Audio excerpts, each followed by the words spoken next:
Hello tech ടിപ്സിൻ്റെ പുതിയ വീഡിയോയിലേക്ക് എല്ലാവർക്കും സ്വാഗതം. എല്ലാവരും സുഖമായിട്ടിരിക്കുകയെന്ന് വിചാരിക്കണം. നമ്മുടെ ഈ ഒരു ടെക് ടിപ്സിൻ്റെ ചാനലിൽ എല്ലാ ദിവസവും ഉച്ചയ്ക്ക് 12 മണിക്കും ചില വീഡിയോസ് അർജൻറ്റായിട്ട് ഹയറിംഗ് ആയിട്ടുള്ള ലേറ്റസ്റ്റ് വീഡിയോസൊക്കെ വൈകുന്നേരം കൂടെ പോസ്റ്റ് ചെയ്യാറുണ്ട്. അപ്പോൾ ഈ ഒരു ചാനലിൽ മെയിനായിട്ട് നമ്മൾ ഉദ്ദേശിക്കുന്നത് ഫുൾ ടൈം ജോലി നോക്കുന്നവർക്ക്, അതായത് പ്രത്യേകിച്ച് ഒരു ഗ്രാജുവേഷനും അതുപോലെ തന്നെ ഡിഗ്രി അങ്ങനെ PG ഒക്കെ കഴിഞ്ഞിരിക്കുന്ന ആൾക്കാർക്കൊക്കെ ഒരു ജോലി നോക്കുന്നവരാണെങ്കിൽ പലതരത്തിലുള്ള വാക്കൻസീസ് നമ്മൾ ഈ ഒരു ചാനലിലൂടെ പരിചയപ്പെടുത്തുന്നുണ്ട്. അപ്പോൾ നിങ്ങൾ അർഹരായിട്ടുള്ള കാൻഡിഡേറ്റ്സ് ആണെങ്കിൽ നമ്മൾ പരിചയപ്പെടുത്തുന്ന പോസ്റ്റുകളിലേക്ക് നിങ്ങൾക്ക് അപ്ലൈ ചെയ്യാം. അപ്ലൈ ചെയ്യാനായിട്ട് വേണ്ട ഫുൾ ഡീറ്റെയിൽസ് നമ്മൾ വീഡിയോയിൽ തന്നെ പറയാറുണ്ട് കേട്ടോ. അത്തരത്തിൽ ഇന്നത്തെ വാക്കൻസി നമുക്ക് പരിചയപ്പെടാം. ഇന്നത്തെ വീഡിയോയിൽ വന്നിരിക്കുന്നത് സെൻട്രൽ ബാങ്ക് ഓഫ് ഇന്ത്യയിൽ വന്നിരിക്കുന്ന 4500 അപ്രന്റിഷിപ്പ് ജോലികളുടെ ഒഴിവുകളെ കുറിച്ചിട്ട് പറയാൻ വേണ്ടിയിട്ടാണ്. അപ്പോൾ അപ്രന്റിഷിപ്പ് എന്ന് പറയുമ്പോൾ തന്നെ ഫ്രഷേഴ്സ് ആയിട്ടുള്ളവരെയാണ് ഇവർ നോക്കുന്നത്. അത് മാത്രമല്ല കോൺട്രാക്ട് ബേസ് ആയിരിക്കും. 1 കൊല്ലം നിങ്ങൾക്ക് ഈ ഒരു ഫീൽഡിൽ വർക്ക് ചെയ്യാൻ സാധിക്കും. വെറുതെ അല്ല, നമുക്ക് മന്ത്ലി 15,000 രൂപ സ്റ്റൈഫൻഡ് സാലറി പോലെ ഇവർ പ്രൊവൈഡ് ചെയ്യുന്നുണ്ട്. അത് മാത്രമല്ല ഈ ഒരു വർഷം കഴിഞ്ഞിട്ടുണ്ടെങ്കിൽ നമുക്ക് അവർ തരുന്ന സർട്ടിഫിക്കേഷന് നല്ല വാല്യൂ ഉണ്ടായിരിക്കും. അപ്പോൾ പിന്നീട് ഒരു ജോലിക്ക് അത് വളരെയധികം യൂസ്ഫുൾ ആയിരിക്കും. അപ്പോൾ എങ്ങനെ അപ്ലൈ ചെയ്യാം എന്നുള്ളത് വീഡിയോയിൽ ഡീറ്റെയിൽ ആയിട്ട് പറയാം. ഈ 4500 ഒഴിവിൽ 116 ഒഴിവ് നമ്മുടെ കേരളത്തിൽ തന്നെയാണ്. അതുകൊണ്ട് തന്നെ നമ്മുടെ കേരളത്തിലും വർക്ക് ചെയ്യാനായിട്ട് സാധിക്കുന്നതായിരിക്കും.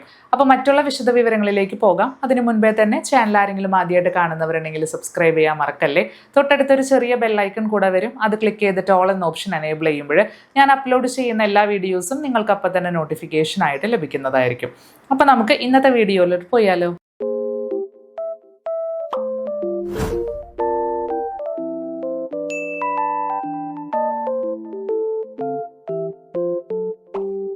ഇന്നത്തെ വീഡിയോയിൽ സെൻട്രൽ ബാങ്ക് ഓഫ് ഇന്ത്യയിൽ വന്നിരിക്കുന്ന 4500 അപ്രന്റിഷിപ്പ് ജോലികളെ കുറിച്ചിട്ട് പറയാൻ വേണ്ടിയിട്ടാണ് വന്നിരിക്കുന്നത്. ഇതിന് വേണ്ട യോഗ്യത എന്ന് പറയുന്നത് ഡിഗ്രി പാസ്സായിരിക്കണം. ഏത് സ്ട്രീം ആണെങ്കിലും കുഴപ്പമില്ല. കേരളത്തിൽ 116 ഒഴിവുകളാണുള്ളത്. അതിൽ Ernakulam 11, Idukki 4, Kannur 5, Kasaragod 1, Kottayam 9 vacancy, Kozhikode 1 vacancy, Malappuram 3 vacancy, Palakkad 5, Thrissur 10, Wayanad 4 vacancy, Alappuzha 8, Kollam Pathanamthitta 16 vacancy, Thiruvananthapuram 20 vacancy. ഇത്രയാണ് ഇതിൻ്റെ വേക്കൻസി ഡീറ്റെയിൽസ്. ബാക്കിയുള്ളതൊക്കെ കേരളത്തിന് പുറത്താണ് കേട്ടോ. നമുക്ക് ഇതിൻ്റെ അകത്ത് വർക്ക് ചെയ്യുമ്പോൾ സ്റ്റൈഫൻഡ് ആയിട്ട് 15,000 രൂപ വെച്ചിട്ട് മന്ത്ലി കിട്ടും. അത് തരക്കേടില്ലാത്ത ഒരു ഫ്രഷർ എന്നുള്ള രീതിയിലൊക്കെ തരക്കേടില്ലാത്ത ഒരു എമൗണ്ട് ആണത്. സോ ഇതിന് അപ്ലൈ ചെയ്യാനായിട്ട് സെൻട്രൽ ബാങ്ക് ഓഫ് ഇന്ത്യയുടെ ഒഫീഷ്യൽ വെബ്സൈറ്റിൽ നിങ്ങൾ പോവുകയാണെങ്കിൽ അതിൻ്റെ കരിയേഴ്സ് പേജിൽ ഇതുപോലെ ഒത്തിരി നോട്ടിഫിക്കേഷൻസ് കാണാം. അതിൻ്റെ അകത്ത് അപ്രന്റിസ് എന്ന് പറഞ്ഞിട്ട് ഒരു വേക്കൻസി കിടക്കുന്ന കാണാം. അത് ക്ലിക്ക് ചെയ്ത് കഴിഞ്ഞിട്ടുണ്ടെങ്കിൽ ഫുൾ നോട്ടിഫിക്കേഷൻ നിങ്ങൾക്ക് കിട്ടും. ജോലിക്ക് അപ്ലൈ ചെയ്യുന്നതിന് മുൻപേ തന്നെ ഡീറ്റെയിൽസ് കംപ്ലീറ്റ് ആയിട്ട് എല്ലാം വായിച്ച് മനസ്സിലാക്കിയതിന് ശേഷം മാത്രം അപ്ലൈ ചെയ്യാം കേട്ടോ. ഇനി ഇതിൻ്റെ അകത്ത് എപ്പോഴും ഞാൻ പറയാറുള്ളത് പോലെ തന്നെ അപ്രന്റിസ് ജോലികൾക്കാണ് നിങ്ങൾ അപ്ലൈ ചെയ്യുന്നതെന്നുണ്ടെങ്കിൽ ആദ്യം തന്നെ നാറ്റ്സിൻ്റെ ഒഫീഷ്യൽ വെബ്സൈറ്റിൽ 1 ടൈം രജിസ്ട്രേഷൻ കംപ്ലീറ്റ് ചെയ്തവർക്ക് മാത്രമേ ഈ അപ്രന്റിസ് ജോലികൾക്ക് അപ്ലൈ ചെയ്യാനായിട്ട് സാധിക്കത്തുള്ളൂ. അപ്പോൾ നാറ്റ്സിൻ്റെ ഒഫീഷ്യൽ വെബ്സൈറ്റ് ഇതാണ്. ജസ്റ്റ് NATS എന്ന് പറഞ്ഞിട്ട് എൻ്റർ ചെയ്ത് കൊടുത്താൽ മതി. അപ്പോൾ നിങ്ങൾക്ക് ഇതുപോലെ ഒഫീഷ്യൽ വെബ്സൈറ്റ് കിട്ടും. അതിൽ മുകളിൽ സ്റ്റുഡൻറ്റ് പോർട്ടൽ എടുക്കുകയാണെങ്കിൽ രജിസ്റ്റർ എന്നുള്ള ഓപ്ഷൻ കാണാം. 1 ടൈം രജിസ്ട്രേഷൻ നിങ്ങൾ കംപ്ലീറ്റ് ചെയ്യുക. അപ്പോൾ നിങ്ങൾക്കൊരു യൂസർ നെയിമും പാസ്വേഡും കിട്ടുന്നതായിരിക്കും. അതിനുശേഷം ഇതുപോലത്തെ ഏത് അപ്രന്റിസ് ജോലികൾക്ക് വേണമെങ്കിലും നിങ്ങൾക്ക് അതാത് വെബ്സൈറ്റിൽ കയറിയിട്ട് അപ്ലിക്കേഷൻ സബ്മിറ്റ് ചെയ്യാവുന്നതാണ് കേട്ടോ. അപ്പോൾ എല്ലാത്തിനും മുൻപേ തന്നെ ഈ ഒരു പ്രൊസീജിയർ കംപ്ലീറ്റ് ചെയ്യണം. അതൊക്കെ ഇവരുടെ ഒഫീഷ്യൽ വെബ്സൈറ്റിൽ തന്നെ ഡീറ്റെയിൽ ആയിട്ട് തന്നെ മെൻഷൻ ചെയ്തിട്ടുണ്ട്. ഇനി ഈ ഒരു ജോലിയുടെ ഡീറ്റെയിൽസ് നമുക്ക് നോക്കാം. ഇതിൻ്റെ ക്ലോസിംഗ് ഡേറ്റ് എന്ന് പറയുന്നത് 23-ാം തീയതിയാണ് ജൂൺ. അതിന് മുൻപേ തന്നെ നിങ്ങൾ അപ്ലൈ ചെയ്യണം. ഫീ ഉണ്ട്, അപ്ലിക്കേഷൻ ഫീ ഉണ്ട്. അത് നമുക്ക് 25-ാം തീയതി വരെ പേയ്മെൻറ്റ് സബ്മിറ്റ് ചെയ്യാനായിട്ട് സാധിക്കും. ഓൺലൈൻ എക്സാമിനേഷൻ വരുന്നത് ജൂലൈ 1-നാണ് കേട്ടോ. ഇനി ഇതിൻ്റെ അകത്ത് രജിസ്ട്രേഷൻ എന്ന് പറയുന്നത് നേരത്തെ പറഞ്ഞതുപോലെ തന്നെ നാറ്റ്സിൻ്റെ പോർട്ടലിൽ 1 ടൈം രജിസ്ട്രേഷൻ കംപ്ലീറ്റ് ചെയ്തവർക്ക് മാത്രമേ ഈ ഒരു സെൻട്രൽ ബാങ്ക് ഓഫ് ഇന്ത്യയുടെ ഈ ഒരു പോസ്റ്റിലോട്ട് അപ്ലൈ ചെയ്യാനായിട്ട് സാധിക്കത്തുള്ളൂ. അപ്പോൾ അത് എത്രയും വേഗം കംപ്ലീറ്റ് ചെയ്യുക. മിനിമം 20 വയസ്സും മാക്സിമം 28 വയസ്സുമാണ് ഇതിൻ്റെ പ്രായപരിധി എന്ന് പറയുന്നത്.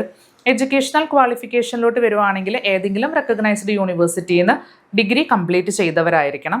ഈ ഒരു പീരീഡ് ഓഫ് ട്രെയിനിങ് എന്ന് പറയുന്നത് 12 മാസമായിരിക്കും. അതിൽ പെർ മന്ത് നമുക്ക് 15,000 രൂപ വെച്ചിട്ട് സ്റ്റൈഫൻഡ് പ്രൊവൈഡ് ചെയ്യുന്നതാണ്. ഇനി ഇതിൻ്റെ എക്സാമിലോട്ട് പോവുകയാണെങ്കിൽ ഫസ്റ്റ് സ്റ്റെപ്പ് എന്ന് പറയുന്നത് ഓൺലൈൻ എക്സാമിനേഷൻ ആണ്. ഇത്രയും സബ്ജക്ട്സ് അടങ്ങിയിട്ടുള്ള 100 മാർക്കിൻ്റെ എക്സാമാണ്. അതിൽ ഓരോ റോങ് ആൻസറിനും നെഗറ്റീവ് മാർക്ക് ഉണ്ടായിരിക്കും. അതിനുശേഷം രണ്ടാമത് വരുന്ന ഇതെന്ന് പറയുന്നത് ടെസ്റ്റ് ഓഫ് ലോക്കൽ ലാംഗ്വേജ് ആണ്. അതായത് ഏത് എന്താ പറയുക സ്റ്റേറ്റിലേക്കാണോ നമ്മൾ ട്രെയിനിങ്ങിന് അപ്ലൈ ചെയ്യുന്നത് അവിടുത്തെ ഭാഷേനെ കുറിച്ചിട്ട് reading writing speaking understanding skill ഉണ്ടായിരിക്കണം. അതാണ് ടെസ്റ്റ് ഓഫ് ലോക്കൽ ലാംഗ്വേജ് എന്ന് പറയുന്നത്. അതിനുശേഷം ഫൈനൽ സെലക്ഷൻ എന്ന് പറയുന്നത് ഈ ഒരു എക്സാമിൻ്റെ കട്ട് ഓഫ് മാർക്ക് ബേസ് ചെയ്തിട്ടും അതുപോലെ തന്നെ നമ്മുടെ ഡോക്യുമെൻ്റ് വെരിഫിക്കേഷൻ ഒക്കെ നോക്കിയിട്ട് അത് മാച്ച് ആവുന്നതിനനുസരിച്ചിട്ടൊക്കെ ആയിരിക്കും. അതുപോലെ മെഡിക്കലി ഫിറ്റ് ആണോ എന്നൊക്കെ നോക്കിയിട്ടായിരിക്കും ഫൈനൽ സെലക്ഷൻ ഇവർ നടത്തുന്നത്.